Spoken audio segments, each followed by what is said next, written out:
ఐడ్రీమ్ ప్రేక్షకులకు నమస్తే. నేను దేశ్రీ. ప్రజెంట్ మనతో ఉన్నారు స్టూడియోలో ప్రముఖ ఆయుర్వేదిక్ వైద్య నిపుణులు, వంటింటి వైద్యానికి కేర్ ఆఫ్ అడ్రస్ అయిన డాక్టర్ చిట్టిబొట్ల మధుసూదన్ శర్మ గారు. ఆయన అడిగి చర్మ వ్యాధి అయిన తామరకి ఎటువంటి చిట్కా చెప్తారో తెలుసుకుందాం. నమస్తే సార్. నమస్తే. సో చర్మ వ్యాధులు అంటే చాలా చాలా ఉంటాయి, దాంట్లో తామర ఒకటి. సో ఈ తామర అసలు ఎందుకు వస్తుంది?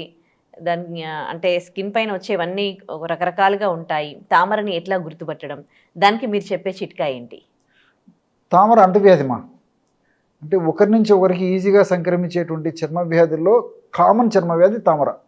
దీన్ని రింగ్ వామ్ అనేటువంటి పేరుతో పిలుస్తుంటారమ్మా. సో రింగ్ అంటే ఉంగరం. సో మొట్టమొదట ఈ వ్యాధి మొదలైనప్పుడు ఒక ఉంగరంలాగా మొదలయ్యేసేసి క్రమంగా ఇంత ఒటింత అయిన చందాన క్రమక్రమంగా అది పెరగడము, ఇతర చర్మ భాగాలు రావడం జరుగుతూ ఉంటుంది. తల నుంచి కాళ్ళ వరకు ఎక్కడైనా తామర రావచ్చుమా. సో ఈ తామర వచ్చినప్పుడు లక్షణాలు ఎలా ఉంటాయంటమ్మా, మంట, దురద, పోటు, అసౌకర్యము ఇవన్నీ కలుగుతుంటాయి.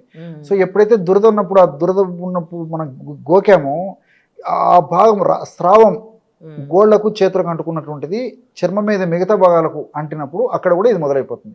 ఎందుకంటే ఒక రకమైన ఫంగస్ అమ్మా ఇది. ఈ ఫంగస్ అనేటువంటిది చాలా సున్నితంగా, సూక్ష్మంగా ఒకరి నుంచి ఒకరికి కానీ, ఒక ప్రదేశం నుంచి ఒక ప్రదేశానికి, ఫర్ ఎగ్జాంపుల్ నాకు ఇక్కడ తామర ఉంది, సో ఇలా గీకేసేసి ఇక్కడ ఇట్లా టచ్ చేసుకున్నాను కూడా ఇక్కడ మొదలవుతుంది. సో ఆ యొక్క వ్యాధి లక్షణం ఇది. వేరే వాళ్ళు టచ్ చేసిన వాళ్ళకి వాళ్ళ దుస్తులు వాడుకున్నప్పటికీ, వాళ్ళ చర్మ కాంటాక్ట్ జరిగినప్పటికీ, ఒకరికొకరికి ఆ శరీర స్పర్శ జరిగినప్పటికీ, వాళ్ళు వాడినటువంటి దుస్తులు, బ్లాంకెట్స్, టవల్స్ ఏది వాడుకున్నప్పటికీ ఒకరి నుంచి ఒకరికి మాత్రం ఆ ఫంగస్ అనేది ఎంటర్ అయింది మాత్రం వ్యాధి నిరోధక శక్తి తక్కువ ఉన్నటువంటి వాళ్ళలో విజృంభణ ఎక్కువ ఉంటుందమ్మా.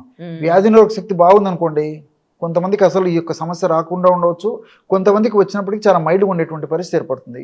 అంతేకాకుండా ఈ యొక్క వెయిట్ ఎక్కువగా ఉన్నటువంటి వాళ్ళలో కానీ, అదేవిధంగా ఎక్కువ చెమట పోసేటువంటి తత్వం ఉన్నటువంటి వాళ్ళలో కానీ, వేసవి కాలంలో కానీ, షుగర్ వ్యాధి ఉన్నటువంటి వాళ్ళలో కానీ ఈ యొక్క తామర సమస్య వచ్చేటువంటి అవకాశాలు ఎక్కువ. వచ్చినప్పటికీ ఒక పట్టణ తగ్గదమ్మా. మేము రోజు ఎన్నో కేసులు చూస్తుంటామా. ఈ సమస్య తామరతో ఇలాంటి ఇబ్బందులు ఉండి వచ్చినటువంటి వాళ్ళకు రకరకాల మందులు, ఇంగ్లీష్ మన ఆధునిక కృత్రిమ రసాయన ఔషధాలు, అత్యంత శక్తివంతమైనటువంటి ఔషధాలు వాడినప్పటికీ తాత్కాలికంగా ప్రయోజనం చేకూరుతుంటుంది కానీ మళ్ళా ఇబ్బంది పెడుతూ ఉంటుంది. సో ముఖ్యంగా ఈ యొక్క తామర కూడా ఈ యొక్క చంకల భాగంలో కానీ, గజ్జల భాగంలో కానీ, పిరుదల భాగంలో కానీ, పొట్ట భాగంలో కానీ ఈ ప్రాంతాల్లో ఫోల్డింగ్స్ ఎక్కువైతే చర్మం మడతలు ఎక్కడైతే ఉన్నాయో ఆ భాగాల్లో చర్మం ఎక్కువ, చెమట ఎక్కువ పట్టేటువంటి భాగాల్లోనే ఎక్కువ ఇది ఉంటుందమ్మా. సో బాగా ముదిరినటువంటి ప్రాబ్లమ్స్ ఉన్నటువంటి వాళ్ళల్లో ఈ యొక్క తామర యొక్క ప్రభావం చేత అదంతా నల్లగా తయారైపోతుంది. సో ఆధునిక కృత్రిమ రసాయన ఔషధాలు వాడి ఆ తామరను సమస్యను తగ్గించుకున్నప్పుడు నలుపుదనం మాత్రం పోదమ్మా. దాంతో కొంతమంది అయితే కొన్ని సంవత్సరాలు కూడా ఇట్లా బాధపడేటువంటి పరిస్థితి ఏర్పడుతుంటుంది అనమాట. కాబట్టి చర్మ వ్యాధులలో నిజంగా తామర వ్యాధిని కూడా ప్రధానమైన వ్యాధి అని చెప్పుకోవచ్చమ్మా. పూర్వకాలం అయితే నాకు తెలిసినంత వరకు కూడా ఒక 20-30 సంవత్సరాల క్రితం వరకు కూడా ఈ తామర వ్యాధి వచ్చినప్పుడు తరుణ వ్యాధి అని చెప్పి అనేవాళ్ళు. అంటే ఏదో కొన్నాళ్ల పాటు ఉండి తగ్గేటువంటి పరిస్థితి ఉండేదని చెప్పేసి. కానీ ఈ మధ్య కాలంలో మరి 15, 20, 25 సంవత్సరాల నుంచి నేను గమనించింది ఏంటంటే తామర దీర్ఘకాల వ్యాధిగా పరిణమించింది. అంటే వస్తుంది కొంతమందిలో మాత్రం త్వరగా తగ్గిపోతుందమ్మా, కొంతమందిలో మాత్రం నెలలు, సంవత్సరాలు వేధిస్తుంటుంది. రకరకాల మందులు వాడుతుంటారు, వాడినప్పుడు తగ్గుతుంటుంది, మళ్ళీ వస్తుంటుంది. సో వీటికి సంబంధించి ఆయుర్వేద వైద్య విధానంలో చాలా చాలా మంచి శక్తివంతమైన ఔషధాలు ఉన్నాయమ్మా.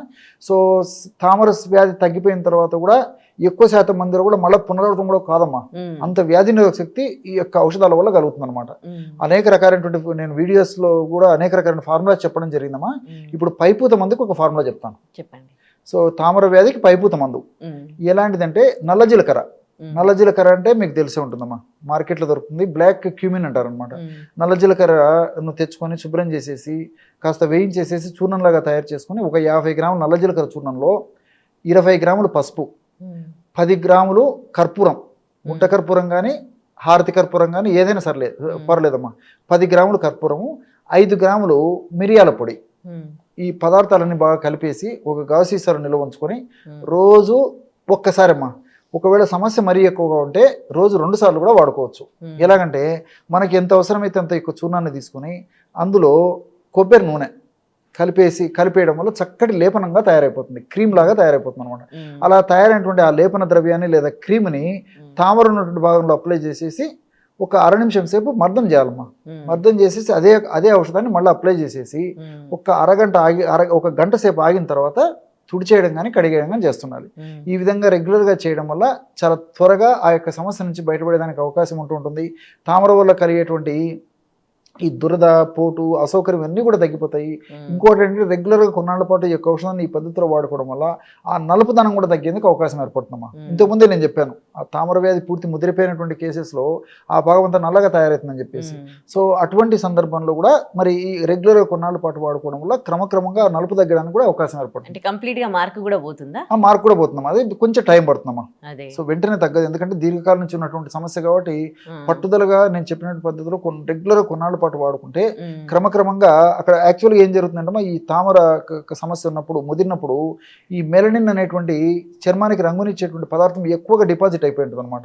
సో ఆ మెలనిన్ అనేటువంటి ఆ చర్మానికి రంగునిచ్చేటువంటి పదార్థం ఆ యొక్క భాగం నుంచి క్రమంగా వైదొలగాలంటే ఈ ఒక్క నేను చెప్పినటువంటి ఔషధాన్ని కొంచెం దీర్ఘకాలం పాటు వాడుకోవాలన్నమాట. ఈ విధంగా వాడుకోవడం వల్ల చాలా సమర్థవంతమైన ఫలితాలు కలుగుతాయి. కాబట్టి మరి అందరూ వాడుకోదగ్గ దివ్యమైనటువంటి ఔషధం ఈ ఔషధము. ఈ యొక్క ఔషధము మరి అయిపోయినప్పుడు మళ్ళీ ఫ్రెష్గా తయారు చేసుకొని వాడుకుంటుండాలమ్మా. ఎక్కువ రోజుల పాటు నిల్వ ఉంచడం వల్ల ఇందులో ఔషధ గుణాలు తగ్గిపోయేటువంటి అవకాశం ఉంటుంది. కాబట్టి మరి అయిపోయినప్పుడు మళ్ళీ తయారు చేసుకొని వాడుకుంటున్నారు. ఓకే, థ్యాంక్ యూ డాక్టర్ గారు, మంచి రెమెడీ ఓకే.